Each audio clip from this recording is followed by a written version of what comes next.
Buenas noches, comunidad. Lo que van a escuchar esta noche no es una historia inventada. Es el testimonio de algo que ocurrió hace 7 años y que destruyó la vida de 2 hombres. Me lo envió alguien que prefiere llamarse solamente J. Vive ahora en otro estado, bajo otro nombre. Dejó su profesión, dejó a su familia, dejó todo lo que conocía. Porque hay cosas que una vez que las ves, una vez que las oyes, no te sueltan nunca. Esta es la historia de un rancho abandonado en Durango, de un pozo sellado con cadenas y de las voces que llaman desde abajo. Antes de comenzar, necesito advertirles algo. Si están solos, si es de noche, si tienen cerca algún pozo, aljibe o cisterna antigua, apaguen este video ahora, porque después de escuchar esto, nunca van a poder acercarse a uno sin sentir ese frío en la nuca, sin preguntarse qué hay realmente ahí abajo. Y créanme cuando les digo, hay cosas que es mejor no saber. Mi nombre es Julián. Tengo 45 años. Durante 20 años fui ingeniero topógrafo.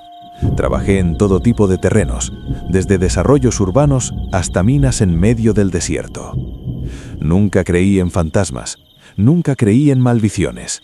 Era un hombre de ciencia, de números, de coordenadas GPS y mediciones exactas, hasta que llegué a aquel rancho.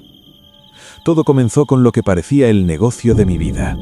Mi socio Ismael nos dedicábamos a comprar propiedades abandonadas, rehabilitarlas y venderlas. No éramos ricos, pero nos iba bien. Un día, un contacto del gobierno nos habló de una oportunidad única. Un rancho enorme en Durango. Cientos de hectáreas de tierra fértil que estaban prácticamente regalando. El problema, nos dijeron, era que llevaba décadas abandonado y estaba muy apartado. Nadie lo quiere, nos dijo el funcionario. Muy solo, muy aislado. Debí haber prestado atención a cómo titubeó al decir esa última palabra. El precio era ridículamente bajo, demasiado bajo. Ismael y yo nos miramos. Sabíamos que algo no cuadraba, pero la codicia puede más que el sentido común. Cerramos el trato en 2 semanas. El plan era simple. Yo iría primero a evaluar la propiedad, a ver qué se necesitaba. Contrataríamos trabajadores locales para limpiar y acondicionar. En 6 meses estaríamos vendiendo parcelas a buen precio. Fue el peor error de mi vida. Llegué un lunes por la mañana. El viaje desde Fresnillo había sido largo, casi 2 horas por caminos de terracería que se volvían cada vez peores. Cuando finalmente vi el rancho aparecer tras una loma, sentí algo extraño. No puedo explicarlo bien. Era como si el aire mismo cambiara a medida que me acercaba. Se volvía más pesado, más difícil de respirar. La casa principal era imponente, adobe antiguo, techo de teja, un patio central enorme, pero había algo mal en ella. Las ventanas parecían ojos vacíos.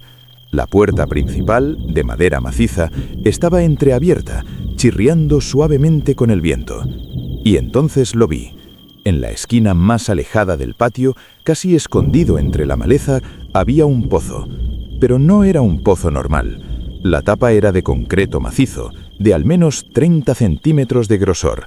Sobre ella, cruzándola en todas direcciones, había cadenas enormes, del grosor de mi brazo, oxidadas pero sólidas, y estaban aseguradas con candados del tamaño de mi cabeza, soldados por el óxido. Y eso no era lo más perturbador. Alguien había soldado cruces de metal directamente en la tapa del pozo. No una o 2, había docenas de ellas, de todos los tamaños, algunas derechas, otras torcidas, como si las hubieran puesto con urgencia, con desesperación. Era como si alguien intentara sellar algo que quería salir, o algo que no querían que nadie abriera. Me acerqué despacio. El sol pegaba fuerte, pero alrededor del pozo el aire era frío. Podía sentirlo, una burbuja de aire helado que no tenía ninguna explicación lógica. Me arrodillé junto a la tapa y puse la mano sobre el concreto. Estaba helado, más frío de lo que debería estar, incluso a la sombra. Y entonces lo sentí. Una vibración, muy leve, casi imperceptible, como si algo muy abajo, muy profundo, se estuviera moviendo. Quité la mano como si me hubiera quemado. Contraté a 2 trabajadores del pueblo más cercano. Nael, un hombre serio de unos 40 años, y su primo, al que todos llamaban el Mudo, porque apenas hablaba. Cuando les dije dónde íbamos a trabajar, vi cómo palidecían. ¿El rancho de las ánimas?, preguntó Nael con voz baja. No sé cómo le llaman, respondí. El que está al norte, el que tiene el casco de piedra grande. Nael y el Mudo intercambiaron una mirada larga. Patrón, dijo Nael finalmente, ese rancho tiene historia. Historia fea. Me contó entonces que durante la Revolución aquel rancho había sido propiedad de un terrateniente poderoso. Cuando llegaron los federales buscando simpatizantes del bando contrario, el dueño les entregó a docenas de personas, familias completas. Los echaron al pozo, dijo Nael sin mirarme a los ojos. Vivos. Los echaron vivos. Sentí un escalofrío recorrerme la espalda. Y después, continuó. Cuando el dueño se quedó sin sirvientes, sin trabajadores, dicen que él mismo empezó a oír cosas, voces que salían del pozo, llamándolo por su nombre. Una noche, Nael se acercó más, bajando la voz. El dueño bajó al patio. Al día siguiente lo encontraron muerto junto al pozo. Tenía la cara congelada en un grito. Y sus manos estaban destrozadas, como si hubiera intentado quitar la tapa con las uñas. El Mudo asintió lentamente, con los ojos muy abiertos. Por eso lo sellaron así, con el concreto, las cadenas, las cruces. Un cura vino de la ciudad. Bendijo el lugar. Dijo que lo que estaba ahí abajo no se podía sacar. Solo se podía mantener encerrado. Pero no lo hice, porque todavía no creía. Pensé que eran cuentos de pueblo, supersticiones de gente ignorante. Qué equivocado estaba. Decidimos quedarnos en una construcción secundaria del rancho, una especie de casa de capataz que estaba en mejor estado. Era pequeña, 2 habitaciones, una cocina, un baño. La primera noche fue tranquila. Cenamos algo sencillo, charlamos un poco. Nael y el Mudo se fueron temprano a dormir. Yo me quedé un rato más revisando los planos del terreno. Apagué la lámpara cerca de las 11. La oscuridad era total. No había luz de poste, no había luna esa noche. Solo la negrura absoluta del campo. Y entonces empezó. Al principio fue tan leve que pensé que lo estaba imaginando. Un murmullo, apenas audible, como el viento entre las hojas. Pero no había viento. El aire estaba completamente quieto. Me senté en el catre, escuchando. El murmullo continuaba, no variaba, no se movía. Era constante, monótono, como una oración, como si alguien estuviera rezando muy lejos. Me levanté y fui a la ventana. Miré hacia el patio. La casa principal era solo una silueta oscura contra el cielo estrellado, y más allá, casi invisible en la oscuridad, la masa del pozo sellado. El murmullo parecía venir de esa dirección. Es el viento, me dije, solo el viento en las ruinas. Pero sabía que no era cierto. Me volví a acostar. Cerré los ojos e intenté dormir. El murmullo continuaba, un zumbido constante en el borde de mi conciencia. Y entonces cambió. Ya no era un murmullo, era una voz de hombre, hablando en voz baja, susurrando palabras que no podía entender. Y después otra, esta de mujer, y otra, y otra. Voces superpuestas, todas hablando a la vez, todas susurrando, rezando, quejándose. Me tapé las orejas con las manos, pero no servía de nada. Las voces no venían de afuera, venían de dentro de mi cabeza. o de debajo de la tierra, de muy, muy abajo. Pasé toda la noche despierto, escuchando ese coro de voces que no callaba nunca. Cuando amaneció, las voces se detuvieron abruptamente, como si alguien hubiera cerrado una puerta. No le dije nada a Nael ni al mudo. ¿Qué les iba a decir? ¿Que había oído voces? Me habrían tomado por loco. Trabajamos todo el día limpiando escombros, evaluando estructuras. El calor era brutal. A mediodía descansamos a la sombra, bebimos agua, comimos algo. Nael me miraba de reojo. Sabía que algo pasaba. ¿Durmió bien, patrón?, me preguntó. Más o menos, respondí. Las primeras noches siempre son difíciles, dijo él. Uno no está acostumbrado al silencio del campo. Pero su mirada decía otra cosa. Decía, usted oyó algo, ¿verdad? La segunda noche fue peor. Las voces empezaron más temprano, apenas se puso el sol, y esta vez no eran solo murmullos, eran palabras claras. Ayúdanos, sácanos, hace tanto frío aquí abajo, por favor, por favor. Me senté en el catre con el corazón latiéndome a 1000 por hora. Las voces venían de todas partes, de las paredes, del suelo, del techo, un coro de desesperación que me rodeaba. Y entonces escuché mi nombre, Julián. La voz era de mujer, sonaba joven casi. Julián, ayúdanos, abre el pozo, sácanos de aquí. Me puse de pie de un salto, salí de la habitación. Nael estaba en la cocina, sentado a la mesa con la cara enterrada en las manos. Cuando me vio, levantó la vista. Tenía lágrimas en los ojos. «Usted también las oye», dijo. No era una pregunta. Asentí sin hablar.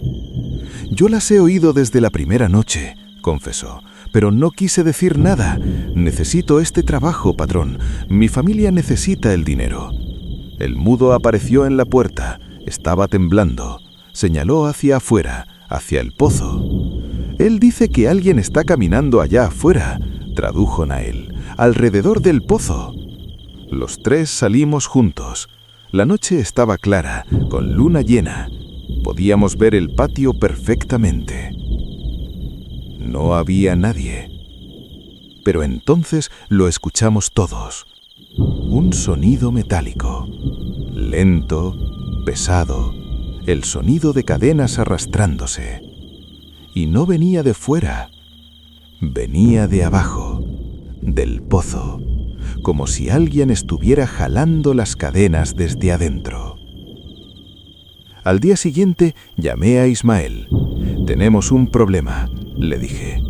Le conté todo, las voces, los sonidos, la historia que Nael me había contado. Esperaba que se riera, que me dijera que estaba loco, pero no lo hizo. Hubo un largo silencio al otro lado del teléfono. «Julián», dijo finalmente, «sal de ahí, ahora». «No puedo», respondí. «Invertimos todo en esto. Si me voy, si te quedas», me interrumpió. «Algo malo va a pasar. Lo siento, puedo sentirlo». Pero yo era terco, arrogante. «Son solo sonidos», le dije. «Eco en las cavernas subterráneas, viento en los túneles de la mina. Tiene que haber una explicación lógica». «Julián». «Voy a abrir el pozo», dije. Hubo otro silencio, más largo. «No hagas eso», susurró Ismael. «Por favor, lo que sea que esté sellado ahí, está sellado por una razón». «Tengo que saber qué es», insistí. «Tengo que ver con mis propios ojos». Y colgué. Esa tarde, Mientras Nael y el mudo estaban trabajando en el otro extremo del terreno, fui al pueblo y compré herramientas. Una cortadora de metal con discos para cortar las cadenas. Una barreta larga. Un mazo. Cuando regresé, escondí todo en mi habitación. Esperé a que cayera la noche. Esperé a que Nael y el mudo se durmieran. Y entonces salí al patio. La luna llena iluminaba todo con una luz plateada y fría. El pozo estaba ahí, esperándome. Las cadenas brillaban con el reflejo de la luna. Acerqué la cortadora a la primera cadena. Mis manos temblaban. No lo hagas. Me giré de golpe. Era Nael. Estaba parado a unos metros de distancia, con el mudo a su lado. «Patrón», dijo con voz temblorosa, «si abre eso, todos vamos a morir». «Son solo historias», respondí, aunque mi propia voz sonaba poco convincente. «No son historias», dijo Nael. «Mi abuelo trabajó aquí. Él vio cuando sellaron el pozo. Él vio lo que salió antes de que lo sellaran». Me quedé helado. ¿Qué salió? Nael tragó saliva. Dijo que eran sombras, sombras con forma humana, pero no eran personas. Eran el dolor hecho forma, el sufrimiento de todos los que murieron ahí abajo, y que si las soltabas, iban a llenar todo el valle, que no se detendrían hasta que hubieran arrastrado a alguien más al pozo. El mudo asintió violentamente, con lágrimas corriendo por su cara. Y entonces, como para confirmar las palabras de Nael, las voces empezaron. Pero esta vez no eran súplicas, eran gritos. Gritos de rabia, de hambre, de odio. Y todos gritaban lo mismo. «¡Ábrelo! ¡Ábrelo! ¡Ábrenos!». Los tres corrimos de regreso a la casa del capataz. Cerramos la puerta con seguro. Empujamos la mesa contra ella. Pero los gritos continuaban, cada vez más fuertes, más cerca. Y entonces empezaron los golpes. Bam, bam, bam. Golpes sordos, pesados, que venían desde abajo, como si algo estuviera golpeando la tapa del pozo desde dentro. Golpes que hacían vibrar la tierra bajo nuestros pies. «¡Tenemos que irnos!», dijo Nael. «¡Ahora!». Salimos corriendo hacia la camioneta. Los golpes continuaban, cada vez más rápidos, más fuertes. Bam, bam, bam, bam. Y entonces se detuvieron. El silencio fue peor que los golpes. Nos quedamos junto a la camioneta, mirándonos unos a otros en la oscuridad. Y escuchamos un sonido que nunca olvidaré. El sonido de metal rompiéndose. Una de las cadenas se había reventado. Hubo un clan metálico que resonó por todo el valle. Y después, el sonido de algo pesado raspando contra piedra. Algo estaba empujando la tapa del pozo desde abajo. «¡Arranque! ¡Arranque!», gritó Nael. Salté al asiento del conductor. Metí la llave. La giré. Nada. El motor no arrancaba. El tablero estaba completamente muerto. «No, no, no, no», susurré, girando la llave una y otra vez. Y entonces lo vimos. La tapa del pozo se estaba levantando. Solo un poco, unos centímetros, pero se estaba levantando. Y por ese espacio empezó a salir algo. No era humo, no era niebla, era oscuridad. Una oscuridad más negra que la noche misma. Una oscuridad que se movía, que se retorcía, que tenía conciencia. Y dentro de esa oscuridad había formas, siluetas humanas, pero estiradas, deformadas, como si hubieran sido comprimidas durante décadas y ahora se expandieran violentamente. Nael empezó a rezar en voz alta. El mudo lloraba. Yo seguía girando la llave, desesperado. Por favor, arranca. La oscuridad se derramaba del pozo como agua. Se extendía por el suelo del patio, avanzando hacia nosotros. Y las voces habían regresado, pero ahora sonaban victoriosas, hambrientas. Ven con nosotros, baja a donde hace frío, donde nunca sale el sol. Ven.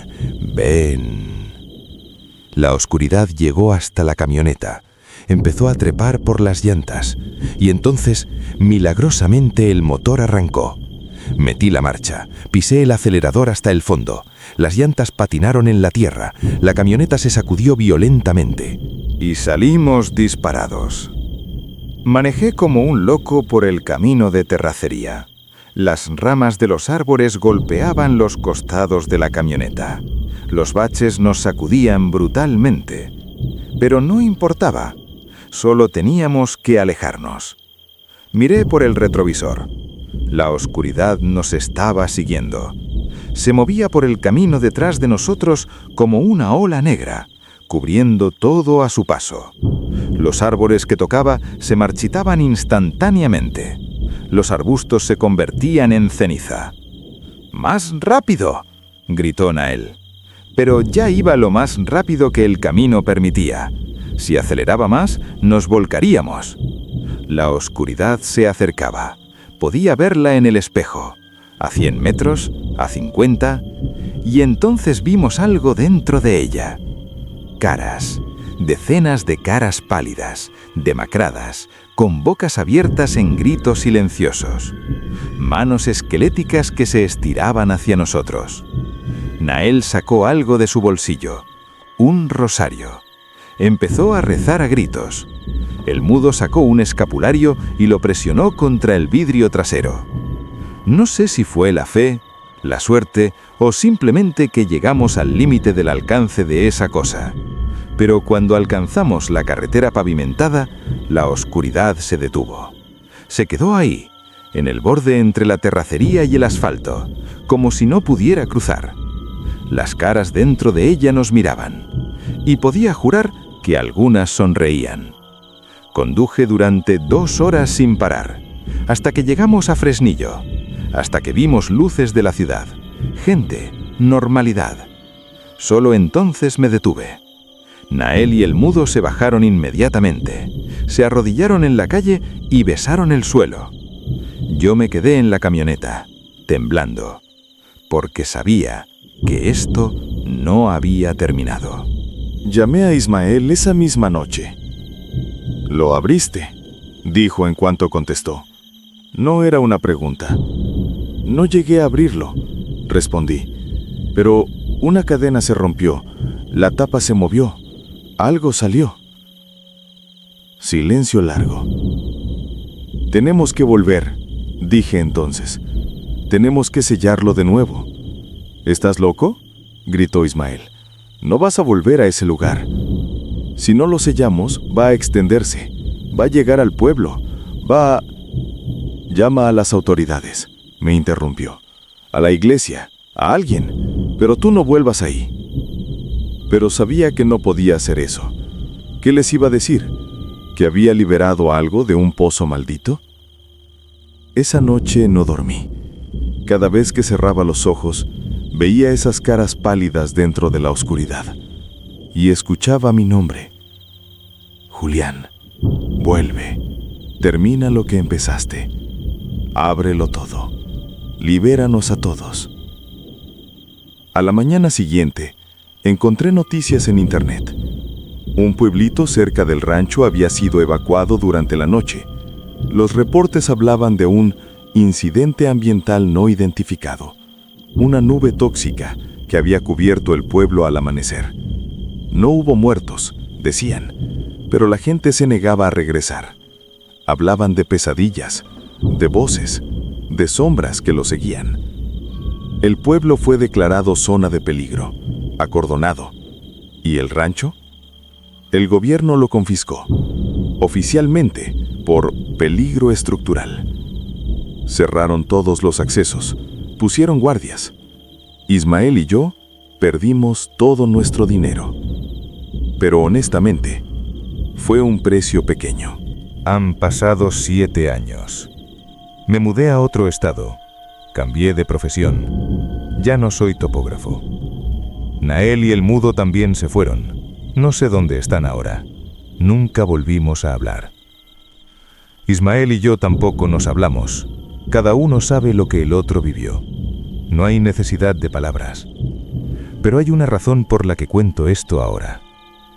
Hace 3 semanas vi en las noticias que el gobierno está planeando un nuevo proyecto de desarrollo en Durango.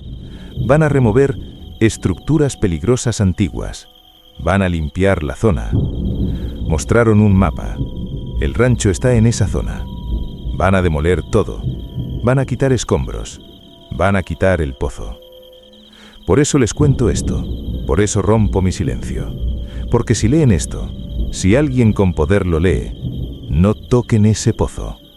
Las cadenas están ahí por una razón. Las cruces fueron puestas con desesperación por gente que sabía lo que estaban sellando. Y lo que está ahí abajo no puede salir. No debe salir. Porque si sale completamente... Anoche tuve un sueño. Estaba de regreso en el rancho. Era de día. El sol brillaba. Caminaba hacia el pozo. Las cadenas ya no estaban. La tapa estaba a un lado, rota. El pozo estaba abierto. Y desde abajo, desde esa oscuridad absoluta, salía una voz. Llamándome, diciéndome que bajara, diciéndome que ya era tarde, que ya era parte de ellos. Me desperté gritando, y cuando me miré en el espejo del baño, por un segundo, solo un segundo, mi reflejo sonrió, pero yo no estaba sonriendo.